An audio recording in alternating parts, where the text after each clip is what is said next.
The 15-Point Plan is part of the Win, Make, Give podcast network.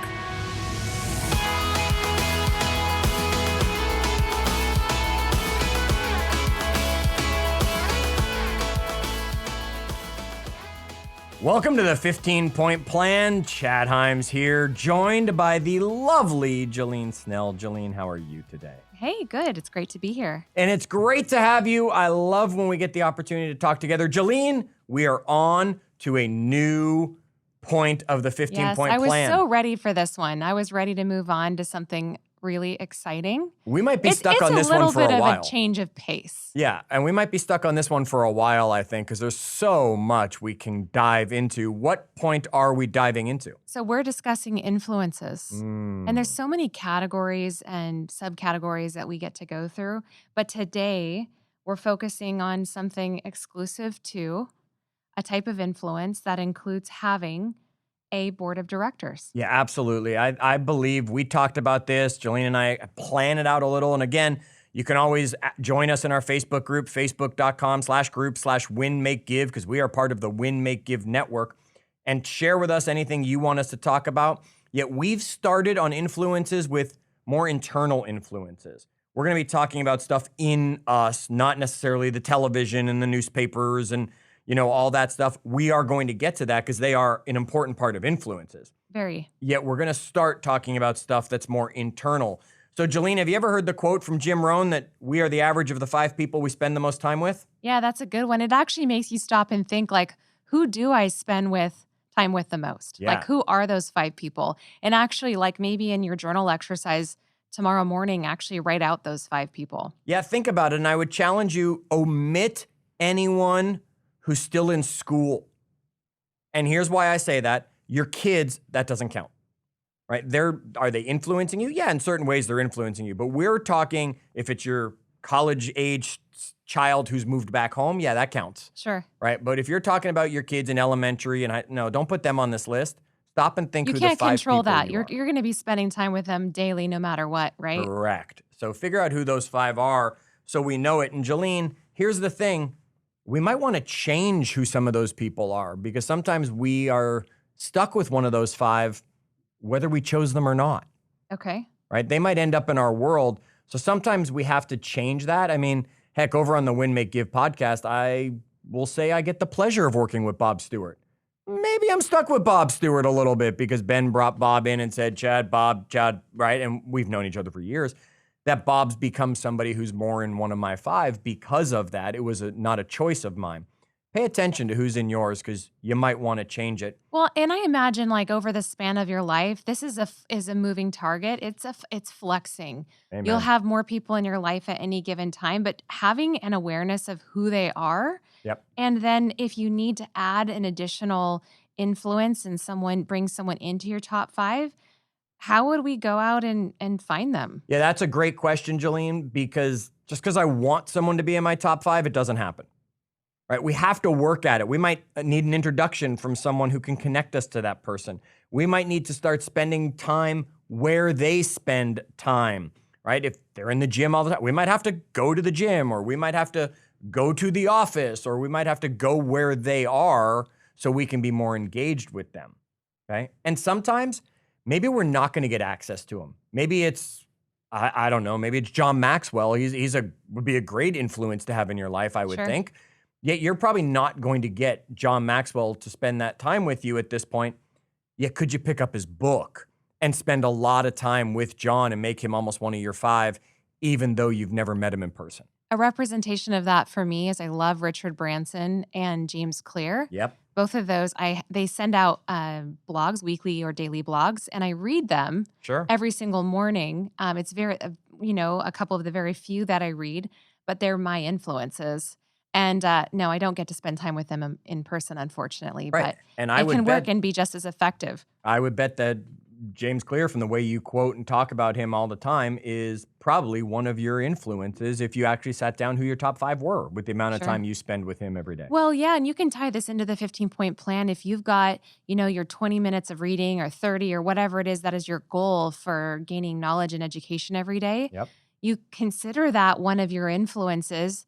And then who do you want your top 5 to be, and focus on their podcasts, their books, their blogs, and then they can rise to the top as one of your top 5 influences. Yeah, and I just want to put this note in there, right, Jillene, that people that read Harry Potter again and again and have him as your influence, you will not get magical powers because you chose Harry Potter, right? So choose wisely, as we like to say. So let's talk about who those 5 should really be. And I believe, as we were putting this episode together, that the easiest way to look at it is like a board of directors. So what is the purpose of a board of directors, Jillene, in the real quote unquote world? The board of directors' key purpose, Chad, in a business setting is to ensure the company's prosperity by collectively directing the company's affairs while meeting the appropriate interests of its shareholders and relevant stakeholders. Wow. This is in a business setting. Yeah, that sounds really formal and fancy, Very right? formal. So here's the thing, the CEO, the chief executive officer of any company. That's you. Right, absolutely, is the top dog, right? They make the decisions, yet here's the thing, the board helps set long-term goals, oversees the company, and actually has the power to fire the CEO. So Jillene, here's a question I want to ask everybody in our audience. As the CEO of your life, CEO of your business, the CEO of your world, should your board of directors be firing you today? Just think on that for a moment. Good question. Right? Because too many of us are in a situation where maybe the board should fire us. And the only reason they haven't is because 1, we don't have a board. And 2, if they fire us, well, we're in a lot of trouble because we're stuck with us. We're not actually running a company. Yet look at it that way. So Jillene, let's talk about those 5. I believe there are 5 specific people that should be in your board of directors. It shouldn't just be 5 of your buddies. It shouldn't just be 5 people that you dream. They should each so have... there's some specific strategy to this. Okay. Yes, there is a strategy, excuse me. So let's run through these 5 in detail. I'll give you the 5, and then we're going to run through each of the 5. Let's just keep it a secret. Ooh, let's keep it a secret. Let's Jillene go with said we're number gonna keep it a 1. secret. All right, number 1. So you call the first board of directors your partner. Yes. So tell us a little bit more of who that partner would be. Okay, this is your life partner, whatever Life that partner. means to you. Okay. Right? Whether that's a spouse or a roommate that has been with you for your whole life. It could be a business partner, it could be your quote unquote life partner, and it could just be a life partner. Not someone you just hooked up with that week. Correct. It's not a hookup, and you don't have to be married to them, quote unquote married. You don't want to be married. That's fine. You don't have to be married to them. They are the person that is there for you day in, day out. That's who they are. They've seen you at your best and celebrated with you. They've seen you at your worst and still want to be there with you. Okay. They might be your cheerleader. They might be your teacher. They might be your drill sergeant, all in one, because they care about you that much. And you have to choose this person carefully who you're going to pick, right? You can't just have Ryan Reynolds, Jillene, because I know he's a favorite. Oh, you're a dream crusher. Right? You can't just say, oh, I want it to be Ryan Reynolds. He's my person, right? Can't happen that way. Same thing with I can't just go pick Scarlett Johansson. It's just not going to happen that way. And isn't it interesting? They were married, right? Oh, yeah, very. They're both quite busy. You got to choose someone that you want to actually share everything with forever and that you're going to grow with. So this is that person. They belong in seat number 1 on your board of directors, and that is your partner. I want to ask you this, Chad, because it's difficult to analyze this part of our lives. And if we were to ask ourselves a question about the person that we're with, to sort of self-analyze, what would that question be? Or what could a couple of those questions be? Wow. Throw me on the spot. Do they impact my life for the better? Are they a support system to my life goals? Do I want to share my life with them? That would be fundamental. All right. That would be very important, right? Do they see the path I am on? And are they willing to come with me on this journey? Sure. Right. Remember, it doesn't have together? to be husband, wife. It doesn't have to be spouse in that sense or whatever it is. Your life partner could be, again, that roommate who lives with you, who's grown up with you. That life partner could be that business partner that you're in business with, that you're working towards along that path. Me, I just happen to have chosen my spouse to fill this role. She is that for me. Okay? So that's person 1, your partner. Person number 2 is having a mentor. Yes. And that's a big word because I think mentorship can come in so many forms, but in this sense, we're referring to an actual person or Yes. multiple people in our lives, right? And everyone in our lives that is successful and in demonstrated success in like athletics and in business and in life, most of those people have a mentor or multiple mentors or coaches. Do Mhm. they not? Yes, they do. And so, Chad, tell us, what is the difference between a mentor and a coach? Well, the difference, according to the Center for Coaching and Mentoring, right? Mentoring is a power-free, two-way, mutually beneficial learning situation where the mentor provides advice, shares knowledge and experiences, and teaches using low-pressure self-discovery approach. Okay, that was a lot. And you said the Yes. word free, but not in the context that I was thinking in my head. Usually a mentor is free. Yes. So we're not like paying for it. And a coach, oftentimes we're paying, like I've got a personal trainer Correct. and I pay her Yes. per session. Yes. So would I consider her a mentor? Could I? You could. It doesn't have to mean that it's free. You might be paying your mentor. And in many cases, it can be free. I think knowing that they can come in these various forms. I'll give you two great examples, right? Clint Swindoll, who happens to be the host of Tell Me Something Good, part of the Win, Make, Give podcast network, at a various stage of my life, was a very important mentor to me. He was helping me as I was launching speaking and all of that stuff in my industry because Clint was doing it before me. So he was a mentor. He didn't charge me anything. The audience knows I'm in Jackson Bloor's coaching program, and if you want to hear about it, go back. He is a mentor to me because I want abs like his. Right. So he is a mentor to me, and I'll explain what a mentor should be doing. I'm paying him, though, for that opportunity to allow him to be my mentor. Good example. Mentor should be someone that is doing now where you want to be in a year or two. That's the easiest way to pick the right mentor for you right now. Now, we're going to do a whole episode on mentoring. I know you're excited to do that one. I am. Right?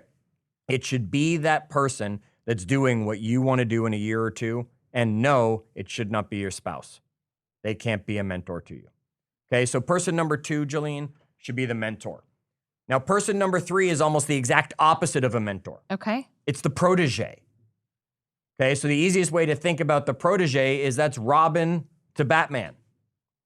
He was Batman's protege, right? He was learning to be Batman.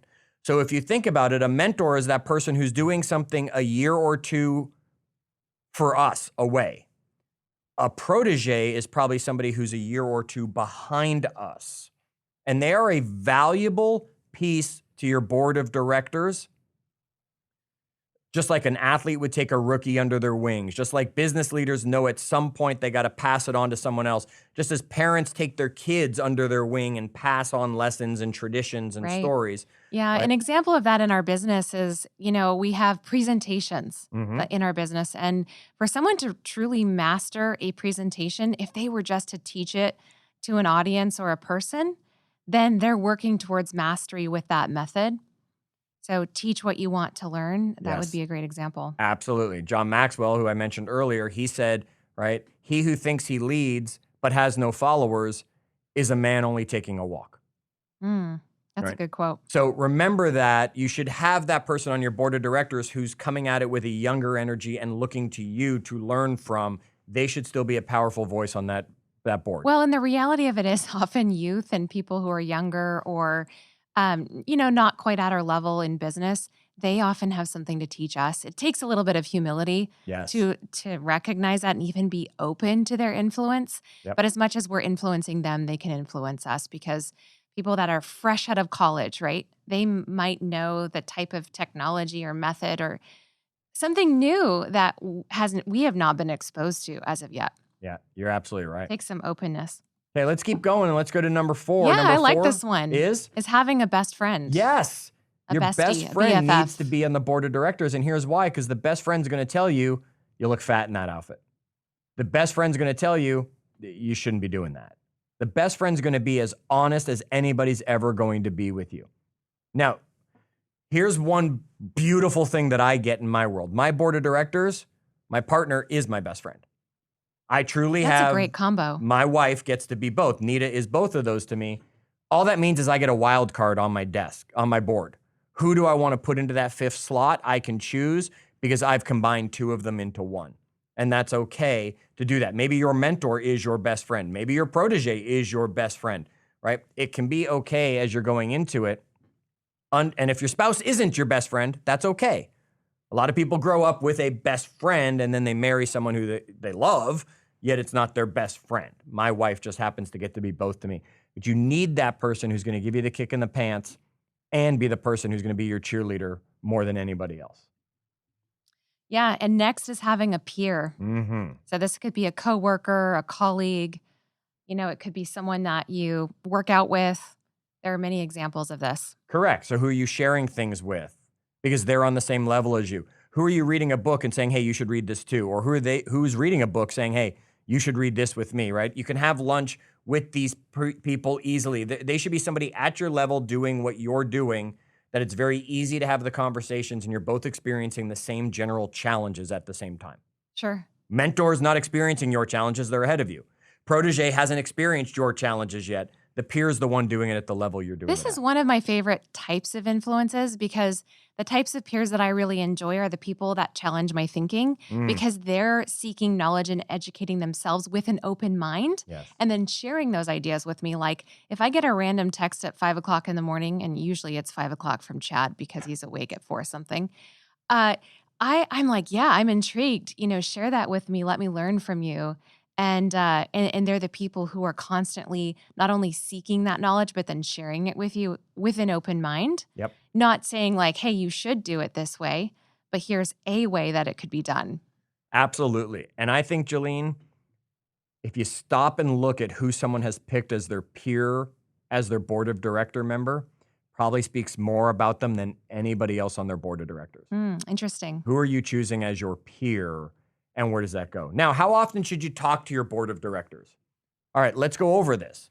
A true board of directors should meet quarterly. And there's no reason you can't get your mentor, your protege, your best friend, your partner, all those people together once a quarter. Do it on a conference call, do it on Zoom. You can easily get together once a quarter to lay out your plans for that next quarter.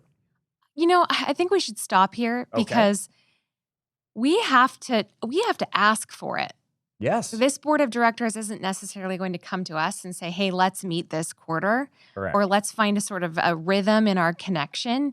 We have to proactively seek this out and make it a reality. And it doesn't have to be on a Zoom call or in person. It could be a phone call. It could be a series of text messages or emails, right? There's so many different ways to connect with them. But ideally, it would be a voice-to-voice situation with each one of these people. A group voice to voice. The board of directors don't all send in their proxy, right? They all meet together around the board table and discuss what needs to be discussed. So ideally, you're getting everybody all together once a quarter somehow to be able to review your previous quarter and lay out plans for the quarter ahead so you can ask for the help, the accountability, whatever you need from your board. I would recommend do an annual retreat. Now, at first, that might mean, okay, we're all going to just get together and we're going to talk about the year as a whole. What would happen if you actually started putting money aside and taking these people who are giving their time and commitment and actually all got together? If they all live in the same town, great. Go to the nice steakhouse in town and take everybody to dinner and have your annual retreat there. If not, what if you brought everybody together and flew them all in, or everybody came together? It could be really, really powerful. Now, that's as a board. Jillene, as an individual, here's how often I think you should talk to these people, okay? Your partner, you should be talking to daily. That should be a given. You should be talking to your partner daily. Your mentor, you should be talking to probably at least once a month. Okay? Your protege, weekly, because you're sharing accountability. You're holding them accountable. Your peer should be a daily conversation as well. And your best friend, it's going to happen when you least expect it. You're going to probably always be in communication to them. It's going to be, they're going to jump in when they need to and say, whoa, time out. What are you doing over there, Jillene? Right? That hairstyle does not work for you anymore. Or, oh my gosh, I can't believe you made that choice. Or how do I help? Or congratulations, that was awesome what you did. Your BFF will always be there to jump in. I just want to give permission to all of my friends and people close to me out there. You are welcome to give me constructive, brutally honest feedback anytime about my hairstyle or anything else. So I'm just going to open up the floodgates And for that because I love jealous. it. I do. I'm just envious the fact that you have hair, so I'll pick on it for it. All right, gang, here's what we want you to do. We want you to take this episode seriously and start putting together your board of directors. Now, just because Jillene is awesome doesn't mean she can be available to be on everybody's board of directors. So remember, you're going to have to request. You're going to have to reach out. You're going to have to engage with the people that you want, because it's not like everybody's sitting there and just has free time to become a member of your board of directors. You're going to have to truly do what you need to do to create those 5 to surround yourself with, which we know you can do. Now, Jillene, on our next episode, we're going to go deeper into one of these 5. Which one are we about to get really deep in on our next episode? Yeah, we're going to discuss mentorship and having a mentor and, the benefits of going down that path, because I don't know that we, again, take it seriously and also have the humility to do it as much as we could and have the ability to do. But I think that these reasons will give people the motivation to and the excitement to go out and find their mentorships. There you go. So even if you're not going to build a board, you definitely want to have a mentor in your world. So make sure you come back for our next episode, where we'll be talking about mentorship. And until then, we hope this episode ups your energy and takes you to the next level.